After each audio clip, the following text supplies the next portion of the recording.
आप सभी को सरिता का नमस्कार। आपके अपने YouTube चैनल जीवन चक्र में आपका स्वागत है। आज मैं लेके आई हूँ गीता के कुछ ऐसे 12 उपदेश जो भगवान श्री कृष्ण ने अर्जुन को दिए थे और वो हमारे जीवन में सफल होने के लिए बहुत ही अच्छे संदेश देते हैं। तो चलिए वीडियो स्टार्ट करते हैं।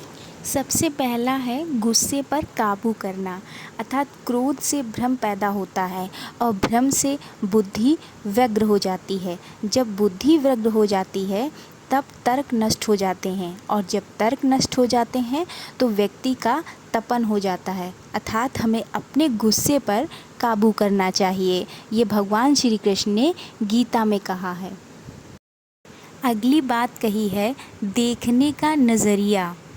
जो ज्ञानी व्यक्ति ज्ञान और कर्म को एक रूप में देखता है उसी का नज़रिया सही कहा गया है, तो हमें भी ऐसे ही करना चाहिए। अगला विचार है मन पर नियंत्रण, अर्थात जो मन को नियंत्रित नहीं करते उनके लिए वह शत्रु के समान कार्य करता है, तो हमें अपने मन पर नियंत्रण करना आना चाहिए। अगला नियम है खुद का आकलन, अर्थात हमें आत्मा ज्ञान की तलवार से काटकर अपने हृदय से अज्ञान के संदेश को अलग कर दो। अनुशासित रहो और उठो। ऐसा करने से हम खुद को आँक पाएंगे और हमें खुद को आकलन करना अवश्य आना चाहिए। अगला उद्देश्य है खुद का निर्माण। मनुष्य अपने विश्वास से निर्मित होता है। जैसा वो विश्वास करता है वैसा वो बन जाता है, अर्थात हमें खुद का निर्माण स्वयं ही करना पड़ता है। अगला उपदेश है हर काम का फल मिलता है, अर्थात इस जीवन में ना कुछ खोता है ना व्यर्थ होता है।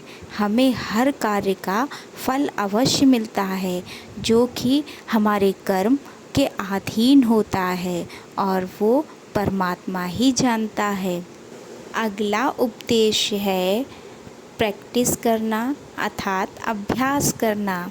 अगर हमारा मन अशांत है और उसे नियंत्रित करना कठिन है, लेकिन अभ्यास से इसे वश में किया जा सकता है, तो हमें ऐसा अवश्य करना चाहिए।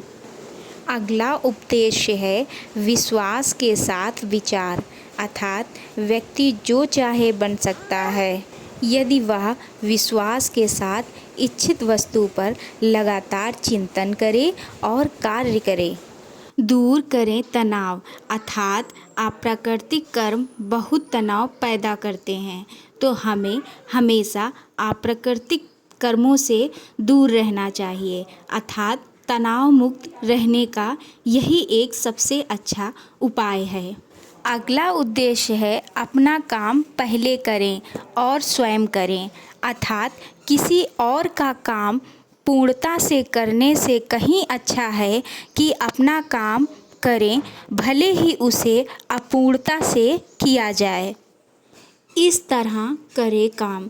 जो कार्य में निष्क्रियता और निष्क्रियता में कार्य देखता है वह एक बुद्धिमान व्यक्ति है, अर्थात हमें अपनी निष्क्रियता में भी कार्य को अवश्य देखना चाहिए।